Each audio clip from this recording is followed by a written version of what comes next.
जय जगन्नाथ। आरंभ करिबा ये फास्ट सेशन चलो देखें अपना देश अर्गस टूरिज्म कनक्लेव रो ये चतुर्थ सीजन एवं जहाँ टॉपिक अच्छी कल्चरल एंड हेरिटेज टूरिज्म कि पूर्व गोटे भल खबर आरंभ करने चाहिए गोटे खुशी खबर पूरा देश ये जे आमर जहाँ तथ्य रिसेंटली लोकसभा मिनिस्टर देइछंती रखिछंती से तथ्य कहूँ जे ओडिशा रे विदेशी पर्यटकों संख्या भारत में 31.9% वृद्धि पाई। एटा गोटे बड़ अचिवमेंट पाखापाखि 32%। एवं जदि आम देखा ग्लोबाली आम रैंक कौटी ग्लोबाली आम 24 रैंक रे अच्छी जोटा कि बहुत इम्प्रूव करी वर्षक भितर मुझे 2022 और 23 डाटा को कंपेयर करुच्ची केते आसी 2022 जदि आम डाटा देखा ताहले फॉरेन टूरिस्ट का इनफ्लो थिला 18.89 मिलियन जोटा एथर बढ़ी एवं ये बढ़ी संख्या बेस उत्साहजनक। आपन जानिछंती केंद्र सरकार विभिन्न प्रोजेक्ट आरंभ करिछंती। चलो देखें अपना देश भी ता भितर गोटे प्रोजेक्ट जोटा मोदी गोटे ड्रीम प्रोजेक्ट एवं से दिगरे अग्रसर होचे।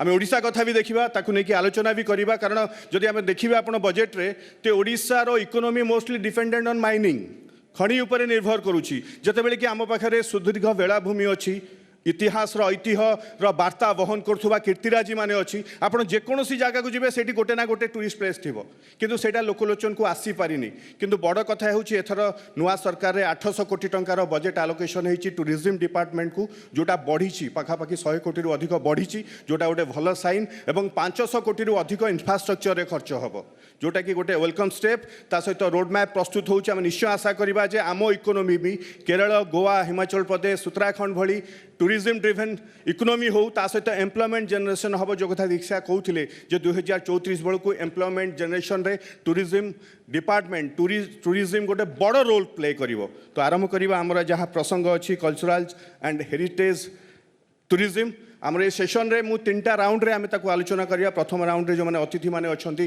3 ରୁ 4 मिनट रे तांकर प्राथमिक अभिभाषण रखिए।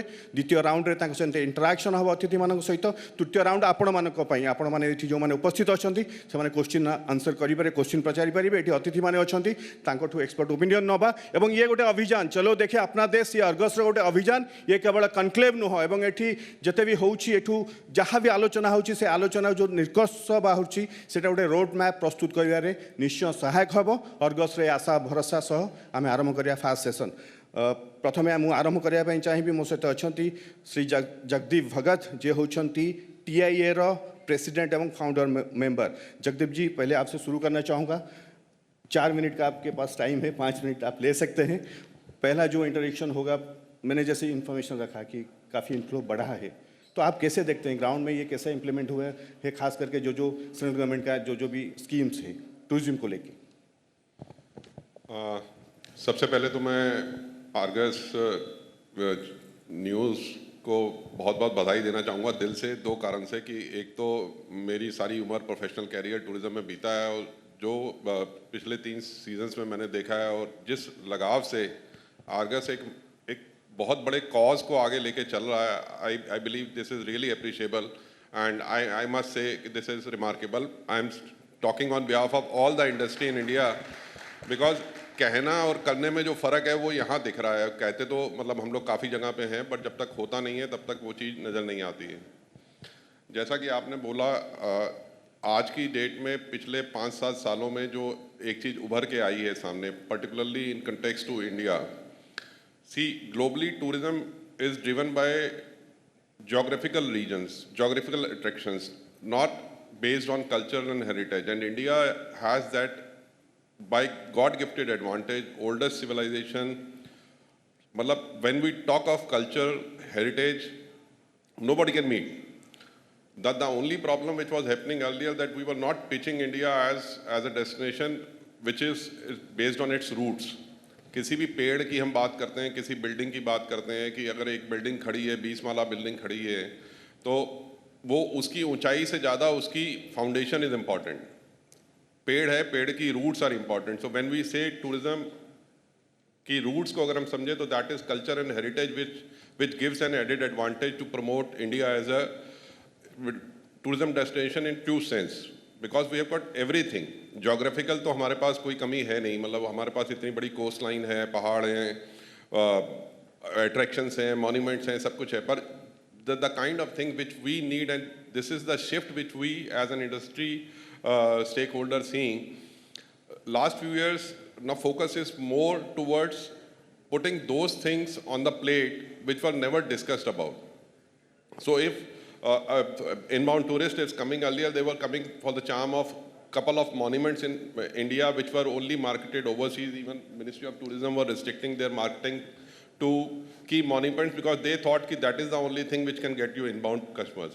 But what we have seen now, when the customer is coming, they are a little bit more aware and they want, this is a new key which has been termed, which is experiential.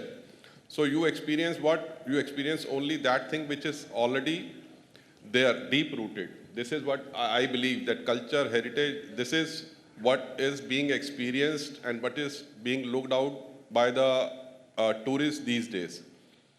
So we definitely feel that there's a positive shift, paradigm shift, will say, when the demand is increasing and product portfolio is increasing. Even our partners, they also believe that it is not like somebody coming to, let's take example of Bhubaneswar, coming here for, say, Sun Temple or maybe for spiritual, religious sentiments and all. They want to see what kind of local cuisine they are having, the kind of festivals which are directly connected to our heritage, our culture, which have been, and that is the thing, because those festivals, those traditions which were deep rooted and that keeps on going from generations to generation, that is making India a different and a unique destination for it. So anything which is pitchable, I'll say, in the global market, this is where we are strong. We are strong in our culture, we are strong in our heritage, infrastructure-wise, and weddings, as you mentioned about weddings as well. Nobody was talking of weddings globally. Weddings were happening everywhere. All big celebrities, Hollywood stars were getting married, and those were just a news. But the terminology of weddings, particularly wedding business, has changed because now everyone says big fat Indian weddings. Because India में तीन ही चीज़ें हैं, परिवार, शादी या मकान. कोई भी परिवार जब खर्चा करता है तो इन्हीं तीन चीज़ों पे सारी उम्र निकल जाती है to establish on these 2-3 core things.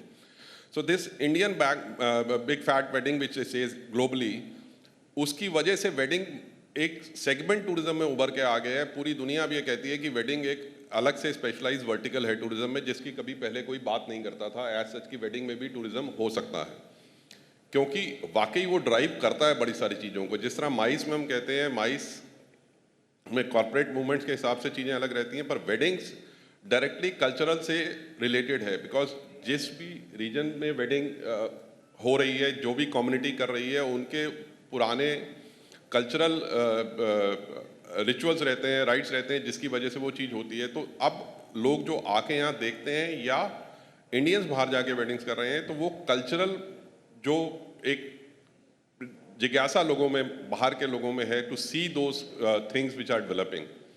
So I strongly feel we are moving in the right direction, sir, and we are very hopeful.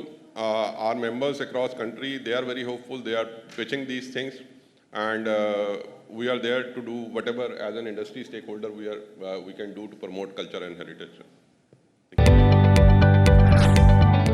जदि आपंक आम भिडी भल लगा तेब आम चैनल को लाइक, शेयर और सब्सक्राइब करने को जमा भी भूलु नहीं.